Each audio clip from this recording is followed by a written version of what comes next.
നമസ്കാരം. അക്കൗണ്ടിംഗ് വിഷയങ്ങൾ കൈകാര്യം ചെയ്യുന്ന VSG's അക്കൗണ്ടിംഗ് സിംപ്ലിഫൈഡ് എന്ന് പറയുന്ന ചാനലിലേക്ക് സ്വാഗതം. 22ാമത്തെ സെഷനായ ഇന്ന് സബ്സിഡറി ബുക്കുകളിൽ ഒന്നായ ക്യാഷ് ബുക്ക് എന്ത്, എങ്ങനെ, എന്തിന് എന്നുള്ള ചോദ്യങ്ങൾക്ക് ഉത്തരം കണ്ടെത്താൻ ശ്രമിക്കുകയാണ്. അപ്പോൾ ഈ ബിസിനസ്സിൻ്റെ സൈസ് അത്ര വലുതല്ലെങ്കിൽ ബിസിനസ്സിൽ നടക്കുന്ന എല്ലാ ട്രാൻസാക്ഷൻസും നമുക്ക് ഒരു ബുക്കിൽ എൻ്റർ ചെയ്യാം. ആ ട്രാൻസാക്ഷൻസ് എൻ്റർ ചെയ്യുന്ന ബുക്കാണ് ജേണൽ എന്ന് പറയുന്നത്. അതുകൊണ്ടാണ് ജേണലിനെ ബുക്ക് ഓഫ് ഒറിജിനൽ എൻട്രി എന്ന് നമ്മൾ വിളിക്കുന്നത്. എന്നാൽ ഈ ബിസിനസ് വളരുന്നതനുസരിച്ച് ബിസിനസ്സിലെ ട്രാൻസാക്ഷൻസും അതുപോലെ കൂടുന്നതാണ്. അപ്പോൾ എല്ലാ ട്രാൻസാക്ഷൻസും ഒരു ബുക്കിൽ തന്നെ എൻ്റർ ചെയ്യുക എന്നുള്ളത് അത്ര പ്രാവർത്തികമായിരിക്കില്ല. അതുകൊണ്ട് ജേണലിനെ നമ്മൾ പല ബുക്കുകളായിട്ട് വേർതിരിക്കും. ആ ബുക്കുകളാണ് സബ്സിഡറി ബുക്സ് അല്ലെങ്കിൽ സ്പെഷ്യലൈസ്ഡ് ജേണൽ എന്ന് നമ്മൾ വിളിക്കുന്നത്. ഇവിടെ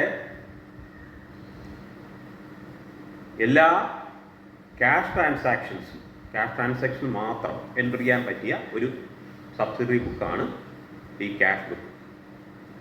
എല്ലാ ക്യാഷ് റെസീറ്റ്സും അതുപോലെ തന്നെ ക്യാഷ് പേയ്മെൻറ്റ്സും ഈ ബുക്കിൽ എൻ്റർ ചെയ്യാം. അതുമാത്രമല്ല ബാങ്ക് ട്രാൻസാക്ഷൻസും നമുക്ക് ഇതിനകത്ത് എൻ്റർ ചെയ്യാം. അപ്പോൾ അതുകൊണ്ട് തന്നെ ബിസിനസ് ചെയ്യുന്ന ആളിന് അറ്റ് എ ഗ്ലാൻസിൽ എത്രമാത്രം ക്യാഷ് ഇൻ ഹാൻഡ്, അതായത് പൈസ കയ്യിലുണ്ട്, അതുപോലെ തന്നെ ബാങ്ക് ബാലൻസ് എത്രയെന്ന് അറിയാൻ പെട്ടെന്ന് സഹായിക്കുന്ന ഒരു ബുക്കാണ് ഈ ബുക്ക്. ഈ ക്യാഷ് ബുക്ക് പ്രിപ്പയർ ചെയ്യുമ്പോൾ മറ്റൊരു ക്യാഷ് അക്കൗണ്ട്, അതായത് ലെഡ്ജറിലേക്ക് നമ്മളൊരു ക്യാഷ് അക്കൗണ്ട് വരയ്ക്കേണ്ട ആവശ്യം അല്ലെങ്കിൽ പ്രിപ്പയർ ചെയ്യേണ്ട ആവശ്യമില്ല എന്നുള്ളത് കൊണ്ട് നമുക്ക് ക്യാഷ് ബുക്കിനെ പ്രിൻസിപ്പൽ ബുക്ക് എന്ന് വിളിക്കാം. പ്രിൻസിപ്പൽ ബുക്ക് ഓഫ് അക്കൗണ്ട്സ് എന്ന് വിളിക്കാം. അങ്ങനെ വരുമ്പോൾ ക്യാഷ് ബുക്ക് ഒരേ സമയം സബ്സിഡറി ബുക്കും അതുപോലെ പ്രിൻസിപ്പൽ ബുക്കുമായി മാറും. അപ്പം ഇങ്ങനെ ക്യാഷ് ബുക്ക് ഈ പറഞ്ഞ പോലെ ജേണലാണോ അതോ ലെഡ്ജറാണോ എന്നുള്ള ഒരു സംശയം തീർച്ചയായിട്ടും ഉടലെടുക്കാം. ആ ചോദ്യത്തിന് ഉത്തരം ക്യാഷ് ബുക്ക് ഒരു ജേണലായിട്ട് കൺസിഡർ ചെയ്യാമെന്നാണ്. കാരണം എന്തെന്നാൽ ആദ്യമായിട്ട് ക്യാഷ് ട്രാൻസാക്ഷൻസ് നടക്കുമ്പോൾ ആദ്യം എൻ്റർ ചെയ്യുന്നത് ക്യാഷ് ബുക്കിലാണ്.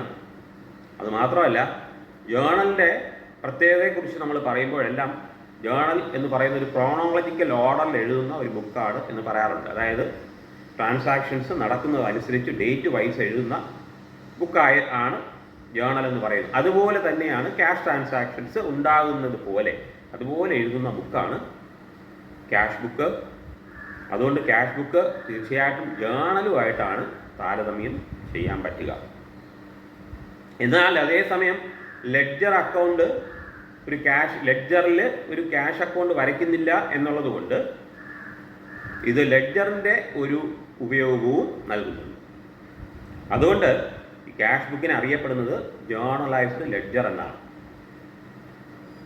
ജേണലിൻ്റെ ഉപയോഗവും അതേസമയം ലെഡ്ജറിൻ്റെ ഉപയോഗവും ഇതിൽ നിന്ന് കിട്ടും, ക്യാഷ് ബുക്ക് വഴി ലഭിക്കും എന്നുള്ളത് കൊണ്ട് ജേണലൈസ്ഡ് ലെഡ്ജർ എന്നുകൂടെ ഈ ബുക്കിനെ വിളിക്കാം. സാധാരണ നമ്മൾ ജേണലിൽ നിന്ന് ലെഡ്ജറിലേക്ക് ട്രാൻസാക്ഷൻസ് അല്ലെങ്കിൽ അക്കൗണ്ട്സ് പോസ്റ്റ് ചെയ്യാറുണ്ട്. അതുകൊണ്ട് ഇവിടെ ലെഡ്ജറിൽ നിന്ന് നമ്മുടെ ഈ ക്യാഷ് ബുക്കിൽ നിന്ന്, ജേണലിൽ നിന്നല്ല ക്യാഷ് ബുക്കിൽ നിന്ന് ലെഡ്ജറിലേക്ക് പോസ്റ്റിംഗ് നടത്താം. ക്യാഷ് ട്രാൻസാക്ഷൻ ഒഴിച്ച് അല്ലെങ്കിൽ ക്യാഷ് അക്കൗണ്ട് ഒഴിച്ച് ബാക്കി എല്ലാ അക്കൗണ്ടുകളും ലെഡ്ജറിൽ വരച്ചിട്ട് ക്യാഷ് ബുക്കിൽ നിന്ന് നമുക്ക് വേണമെങ്കിൽ പോസ്റ്റിംഗ് നടത്താം. അതുകൊണ്ട് ഈ ക്യാഷ് ബുക്ക് പ്രിപ്പയർ ചെയ്യുമ്പോൾ ഒരു ലെഡ്ജർ ഫോളിയോ കോളം കൂടി പ്രിപ്പയർ ചെയ്യാറുണ്ട്. അപ്പോൾ ഇതുവഴി ബിസിനസ്സുകാരന് ഓരോ ദിവസവും എത്ര രൂപ ക്യാഷ് ഇൻ ഹാൻഡ് ആയിട്ടുണ്ട്, അതുപോലെ തന്നെ എത്ര രൂപ ബാങ്ക് ബാലൻസ് ഉണ്ട് എന്ന് ലെഡ്ജറിൽ പോകാതെ തന്നെ ക്യാഷ് ബുക്ക് നോക്കി മനസ്സിലാക്കാൻ കഴിയും. ഇനി ഈ ക്യാഷ് ബുക്ക് സാധാരണ രീതിയിൽ 3 തരത്തിലുണ്ട്. ഒന്ന് ഞാനിപ്പം നമ്മൾ വിവരിച്ച cash book single column cash book എന്നാണ്. ഇനി ഒരു ബാങ്ക് കോളം കൂടെ ആഡ് ചെയ്താൽ നേരത്തെ പറഞ്ഞ പോലെ ബാങ്ക് ട്രാൻസാക്ഷൻസും കൂടെ ഇൻക്ലൂഡ് ചെയ്ത് ബാങ്ക് ബാലൻസ് അറിയാൻ പറ്റുന്ന ഒരു ബുക്കുണ്ട്. അത് cash book with bank column. ഇനി ഒരെണ്ണം കൂടെ നമ്മൾ സാധാരണ പ്രിപ്പയർ ചെയ്യാറുണ്ട്, cash book with bank and discount column. അവസാനമായിട്ട് ക്യാഷ് ബുക്ക് ഒരു പെറ്റി ക്യാഷ് ബുക്കും കൂടെ ഉണ്ട്. ഇങ്ങനെയാണ് എന്താ പറയുക, ക്യാഷ് ബുക്കിനെ ക്ലാസിഫൈ ചെയ്തിരിക്കുന്നത്. ഇനി ഇതിൻ്റെ ഫോമിലേക്ക് കടക്കുമ്പോൾ എങ്ങനെയാണ് പ്രിപ്പയർ ചെയ്യുന്നതും കൂടെ പറഞ്ഞു പോകേണ്ടതുണ്ട്. ഇത് ഒരു അക്കൗണ്ടിൻ്റെ ഫോമാണ്, അതായത് ലെഡ്ജർ ആൻഡ് ജേർണൽ പോലെയാണ് എന്ന് പറഞ്ഞതുകൊണ്ട് തന്നെ ഹൊറിസോണ്ടൽ ലൈനിനെ 2ആയിട്ട് വിഭജിച്ചിട്ട് left hand side debit side എന്നും right hand side credit side എന്നും ആദ്യമേ കൊടുക്കാം. അതായത് DR ഉം CR ഉം. ഇങ്ങനെ 2ആയിട്ട് വേർതിരിച്ച ലെഫ്റ്റ് ഹാൻഡ് സൈഡ് 5 കോളവും റൈറ്റ് ഹാൻഡ് സൈഡ് വീണ്ടും 5 കോളവുമായിട്ട് തിരിക്കണം. അങ്ങനെ ആകെ 10 കോളം. ഡെബിറ്റ് സൈഡിൽ 5 കോളം, അകത്തത് ഡേറ്റ് കോളം. നേരത്തെ പറഞ്ഞു ക്രോണോളജിക്കൽ ഓർഡറായിട്ടാണ് എഴുതേണ്ടത്. ഡേറ്റ് കോളം മസ്റ്റാണ്, ഡേറ്റ് എഴുതണം. 2ാമത്തെ കോളം റെസീപ്റ്റ്സ് കോളമാണ്. 3ാമത്തെ കോളം വൗച്ചർ നമ്പർ എഴുതാനുള്ള കോളം. വൗച്ചർ നമ്പർ ഇവിടെ ഈ ക്യാഷിൻ്റെ ട്രാൻസാക്ഷൻസ് ആയതുകൊണ്ട് സംശയങ്ങൾ ഒരുപാട് ഉണ്ടാവാൻ സാധ്യതയുണ്ട്.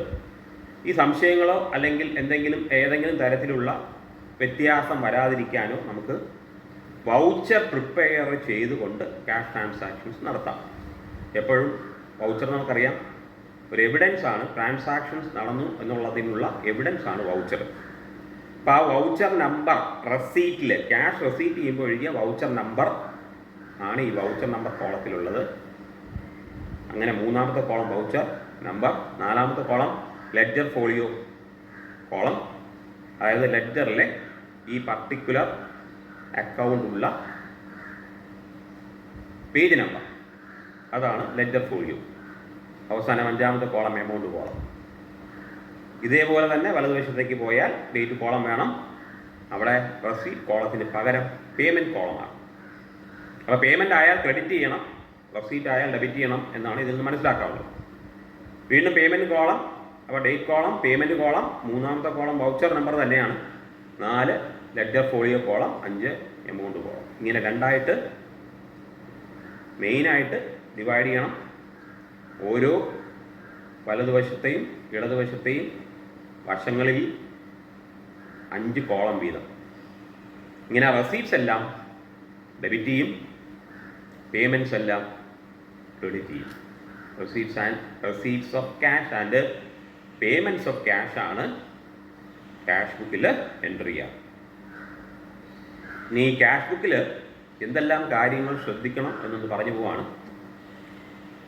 ആദ്യത്തേത്, നമ്മൾ ഈ ക്യാഷ് ബുക്കിനെ ക്യാഷ് അക്കൗണ്ട് പോലെ തന്നെ ട്രീറ്റ് ചെയ്യണമെന്ന് നേരത്തെ പറഞ്ഞു. അതുകൊണ്ട് ഇവിടെ ക്യാഷ് ബുക്കിനെ നമുക്ക് റിയൽ അക്കൗണ്ടായിട്ട് കൺസിഡർ ചെയ്യാം. അതുകൊണ്ടാണ് cash comes in, cash what comes in ആണ് റിയൽ അക്കൗണ്ട് ഡെബിറ്റ് ചെയ്യേണ്ടത്. അതുകൊണ്ട് റെസീപ്റ്റ്സ് ഡെബിറ്റ് ചെയ്യുന്നു, cash what goes out credit ചെയ്യും റിയൽ അക്കൗണ്ടിൽ. അതുകൊണ്ട് പേയ്മെൻറ്റ് ക്രെഡിറ്റ് ചെയ്യുന്നു. അങ്ങനെ റെസീപ്റ്റ്സ് ആൻഡ് പേയ്മെൻറ്റ്സ് അക്കൗണ്ട് ആണ്, അല്ലെങ്കിൽ റെസീപ്റ്റ്സ് ആൻഡ് പേയ്മെൻറ്റ്സ് ആണ് നമ്മൾ ക്യാഷ് ബുക്കിൽ എൻട്രി ചെയ്യുന്നു എന്നുള്ളത് കൊണ്ട് റിയൽ അക്കൗണ്ടിൽ റൂള് അപ്ലൈ ചെയ്താൽ മതി. വേറൊരു കാര്യമുള്ളത്, ഓപ്പണിംഗ് ബാലൻസ് എന്തെങ്കിലും ക്യാഷിനെ സംബന്ധിച്ച് തന്നിരിക്കുകയാണെങ്കിൽ, അതായത് ക്യാഷ് ബുക്ക് എല്ലാ മാസവും വേണമെങ്കിൽ ക്ലോസ് ചെയ്യാം. അപ്പോൾ അതിൽ ആ ക്യാഷ് ഇൻ ഹാൻഡ് ആ അവസാനം മാസാവസാനമോ വർഷാവസാനമോ കാണുകയാണെങ്കിൽ അത് അടുത്ത മാസത്തെയോ വർഷത്തെയോ ഓപ്പണിംഗ് ബാലൻസ് ആയിരിക്കും ക്ലോസിങ്ങിൽ കാണുന്നത്. അപ്പോൾ ആ ഓപ്പണിംഗ് ബാലൻസ് ഞാൻ ക്വസ്റ്റ്യൻ പേപ്പറിൽ തന്നിരിക്കുകയാണെങ്കിലുള്ള കാര്യമാണ് ഇവിടെ സൂചിപ്പിക്കുന്നത്. Opening balance cash in hand ആയിട്ട് തന്നിരിക്കുകയാണെങ്കിൽ നമുക്ക് റെസീറ്റ് സൈഡിൽ ടു ബാലൻസ് ബ്രോ ഡൗൺ എന്ന് പറഞ്ഞ് തുടങ്ങാം. ക്ലോസ് ചെയ്യുമ്പോൾ ബാലൻസ് ക്യാരി ഡൗൺ എന്നും ഓപ്പണിംഗ് ബാലൻസ് എപ്പോഴും ഡ്രോ ഡൗൺ എന്നുമാണ് എഴുതാറ്. അതുപോലെ തന്നെ ഇതിൻ്റെ ഒരു പ്രത്യേകത നേരത്തെ പ്രത്യേകിച്ച് പറഞ്ഞത് ക്യാഷ് ബുക്ക് ആയതുകൊണ്ട് ഇനി ഒരു ക്യാഷ് അക്കൗണ്ട് ലെറ്ററിലേക്ക് വരയ്ക്കേണ്ട ആവശ്യമില്ല. അതുപോലെ ക്യാഷ് ബുക്കിൽ എൻട്രി ചെയ്യുന്ന സമയത്ത് തന്നെ ലെഡ്ജറിലേക്കും പോസ്റ്റ് ചെയ്യാൻ ശ്രമിക്കുന്നതാണ് നല്ലത്. അത്യാവശ്യം ഒരു ഉദാഹരണം പറയുകയാണെങ്കിൽ, ഇപ്പോൾ ഗോപാൽ എന്ന് പറയുന്ന ആൾ നമ്മളിൽ നിന്ന് ഗുഡ്സ് ക്രെഡിറ്റിന് മേടിച്ചിട്ടുണ്ടെങ്കിൽ അയാൾ നമ്മുടെ ഡെറ്ററാണ്. ആ ഡെറ്ററായ ഗോപാൽ നമുക്ക് പൈസ പിന്നീട് തരുമ്പോൾ ആ സെയിൽ നടക്കുമ്പോൾ എന്തായാലും ക്യാഷ് ബുക്കിനകത്ത് എൻട്രി ഒന്നുമില്ല. കാരണം ക്രെഡിറ്റ് സെയിൽ ആയതുകൊണ്ട് ക്യാഷ് സെയില് അല്ലെങ്കിൽ ക്യാഷ് ട്രാൻസാക്ഷൻസ് മാത്രമാണല്ലോ ക്യാഷ് ബുക്കിൽ എടുക്കുക. അപ്പോൾ ഇവിടെ നേരത്തെ ക്രെഡിറ്റ് സെയിൽ നടന്നു, ഗോപാൽ പിന്നെ പൈസ തരുമ്പോൾ തീർച്ചയായിട്ടും ക്യാഷ് ബുക്കിൽ എൻട്രി ചെയ്യണം. അപ്പോൾ journal entry cash account letter to Gopal എന്നാണ്. Cash what comes in Gopal the giver. Cash real account ആയതുകൊണ്ട് what comes in Gopal personal account ആയതുകൊണ്ട് ഗിവർ. അപ്പോൾ ക്യാഷ് ബുക്കിൽ ടു ഗോപാൽ എന്ന് എഴുതിയിട്ട് അപ്പോൾ തന്നെ ഗോപാലിൻ്റെ അക്കൗണ്ടിൽ പോയിട്ട് ബൈ ക്യാഷ് എന്ന് എൻട്രി ചെയ്യണം. അതാണ് അതിൻ്റെ രീതി. അപ്പോൾ വിട്ടുപോകില്ല.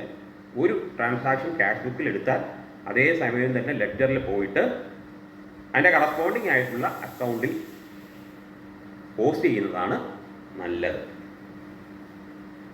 ഇങ്ങനെ ക്യാഷ് ബുക്കിൽ ഡെബിറ്റ് ചെയ്യുന്ന റെസീറ്റ്സും ക്രെഡിറ്റ് ചെയ്യുന്നത് പേയ്മെൻറ്റും ആയതുകൊണ്ട് ക്യാഷ് ബുക്കിന് എപ്പോഴും ഡെബിറ്റ് ബാലൻസ് ആവാനാണ് സാധ്യത. കാരണം എപ്പോഴും പോസിറ്റീവായിട്ട് ചിന്തിക്കുമ്പോൾ റെസീറ്റ്സ് കൂടുതലായിരിക്കണം, പേയ്മെൻറ്റ് കുറഞ്ഞിരിക്കണം.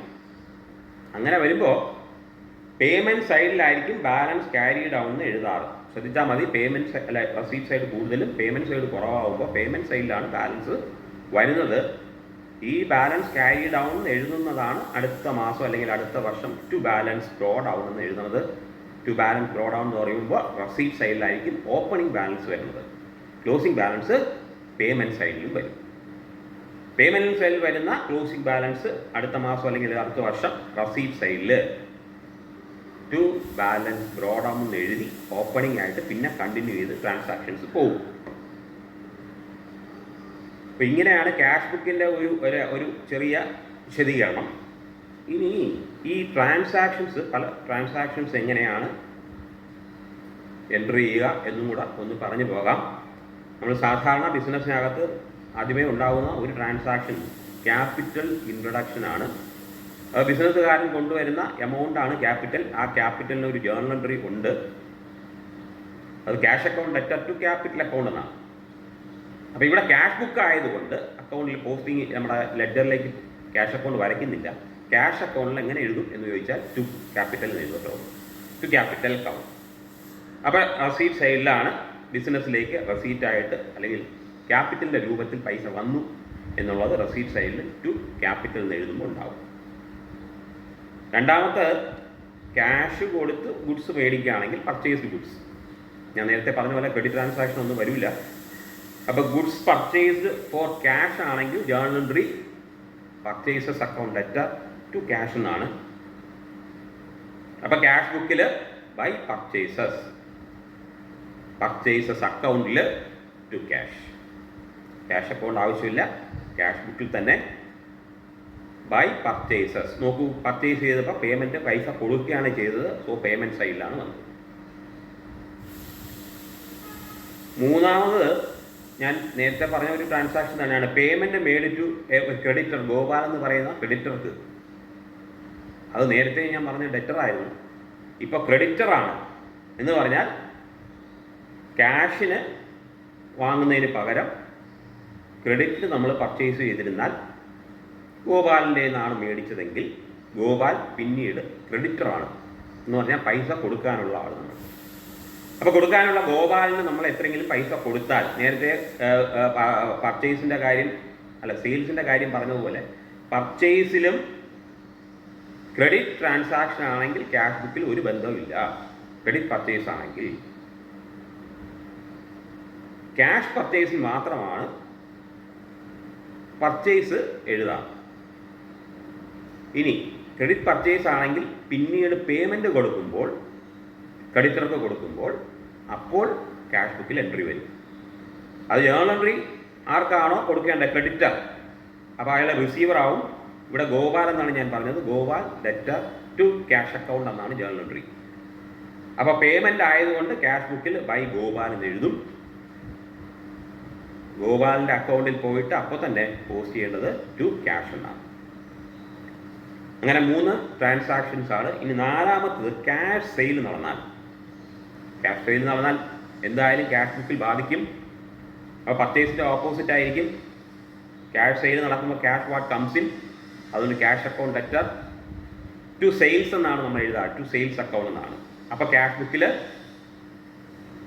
ടു സെയിൽസ് എന്ന് എഴുതും, കാരണം റെസീറ്റ് പണം ബിസിനസ്സിലേക്ക് വന്നതാണ്. ടു സെയിൽസ് എന്ന് എൻട്രി ചെയ്യും. എന്നിട്ട് ലെഡ്ജറിൽ സെയിൽസ് അക്കൗണ്ട് എടുത്തിട്ട് ബൈ ക്യാഷ് എന്നും പോസ്റ്റ് ചെയ്യും. ഇവരേറ്റൊരു എക്സ്പെൻസിൻ്റെ കാര്യം കൂടെ പറഞ്ഞു പോകാം.